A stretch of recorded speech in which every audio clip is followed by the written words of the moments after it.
we'll save the basketball component of Michael for a later date, but I want to talk about just kind of what he means to Mongolia and kind of what the atmosphere, the build up, to him starting this season at Dayton.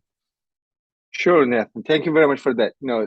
This has been a crazy few months, few years because as you know, the Mongolia is such a small country.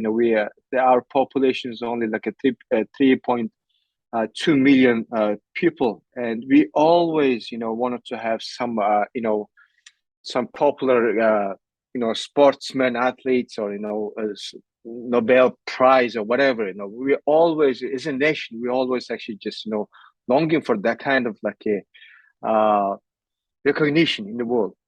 And as you know, the basketball is one of the most played game among the Mongolian youngsters and the most watched game. And the Mongolian young people are getting much better in terms of like in competition and international level stuff. And then suddenly there's a inking of Mike. We've been actually just following him for a few years. We know his father. His father is a legend. He's a basketball player. He actually just cracked into American basketball market. He was a player with the Globetrotters. Yeah. So we were really hoping that he could actually make it into the NBA. But he was since because of his age and stuff, he couldn't make it. But now, our hope is actually just renewed. Now this time the Sharwa's sun, Inking is actually just shining very bright, and we are very hoping that he can actually just go all the way. So Yeah. as a nation, we are very happy and very crazy. I think you heard that even there's a fan club of Dayton Flyers, Yeah. Mongolian fan clubs. Just think about it. We do not have any connection, physical or any academic connection with this school, Hmm. but now they're like a whole bunch of new fans.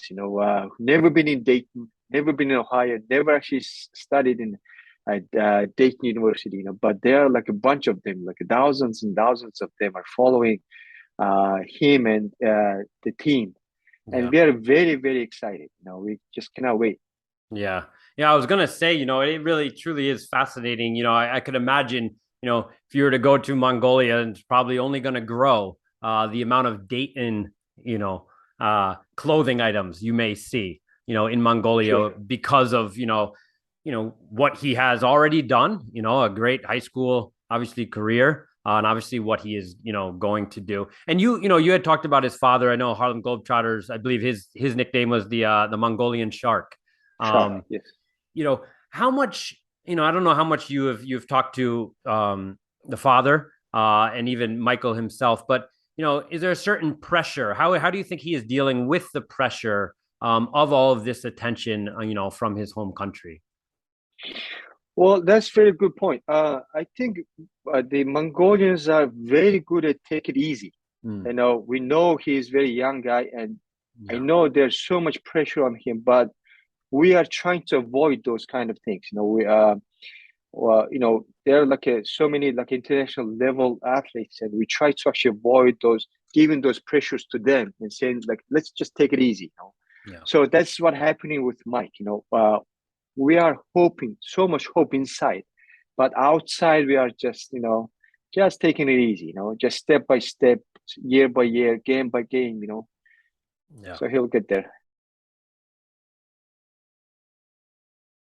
That's great. That's great. And how closely will the fans in Mongolia be able to continue to kind of watch the games? And are there certain systems in place in terms of Dayton basketball games being broadcasted there in Mongolia? Are those things in place for them to kind of follow along game by game? Mm. Well, that's the one thing that we need to work on it. We do have a NBA games that broadcast live. Uh, just because of the time difference, we have to wake up very early in the morning, like 6, 7 a.m. and watching the games.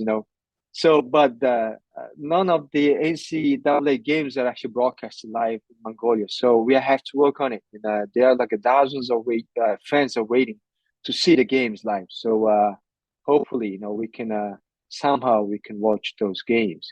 Yeah. And there are like many Mongolians live in America, and we are thinking and talking to go to the games, one of the games, home games together and cheer for him and his team.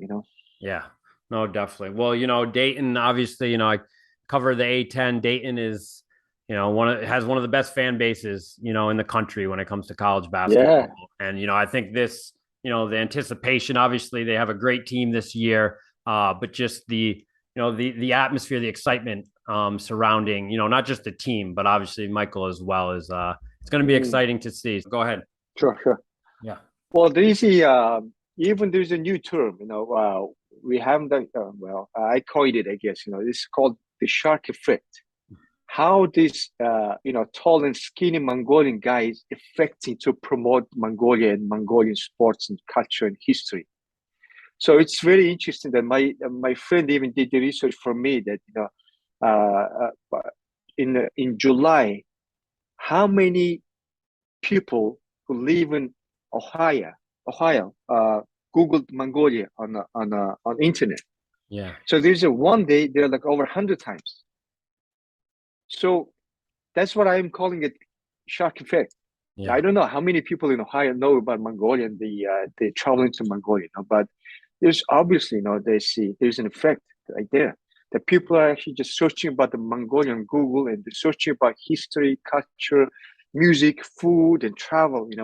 I'm pretty sure that, there are certain people who travel to Mongolia just because of him. Yeah. And certain people would actually just, drawn into the Mongolian music and history just because of Mike. Yeah. So that's the effect that we are actually just talking about. Yeah. No, And the vice versa. Yeah.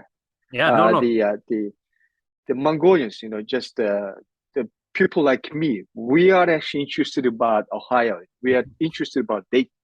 Yeah. I never been in Dayton before, and I went to school in Iowa and Denver, but I never been in Ohio. So I'm planning to go there. And Yeah. there's so many Mongolians that wanted to actually just go there just because of him, Yeah. just because of this young, skinny guy. Just think about it. How much impact he's actually just giving to us and giving to you. So it's great. I'm so excited. Yeah. No, it's amazing the impact sports can have, and especially we live in Yes, such a, exactly. everything's so global now, but to have that deep of a connection, and it's only going to get deeper, that connection between Ohio now, and Mongolia. And like you said, you Yeah, have that effect both ways. Is there something yeah. about, for someone who, let's say, may not know much about Mongolia, uh, you have any, interesting maybe fact or anything about Mongolia maybe you'd want people to know? Um. Well, next year the Mongolian government just actually announced the year of tourism, Visit Mongolia year. So I'm hoping that we are expecting over 1 million tourists next year, and I'm hoping that the few of them will be from Dayton, Ohio. So Yeah. I would invite you to come Mongolia and explore yourself, and you see yourself. And Definitely. like I said, myself too. I will come and visit you. Yeah.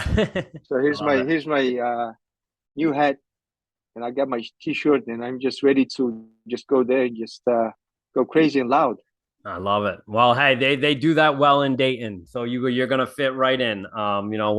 We're excited. Big things, big expectations for Dayton, and we're so happy that he's a part of it, and really the country of Mongolia is kind of behind the Dayton Flyers. It's great to see.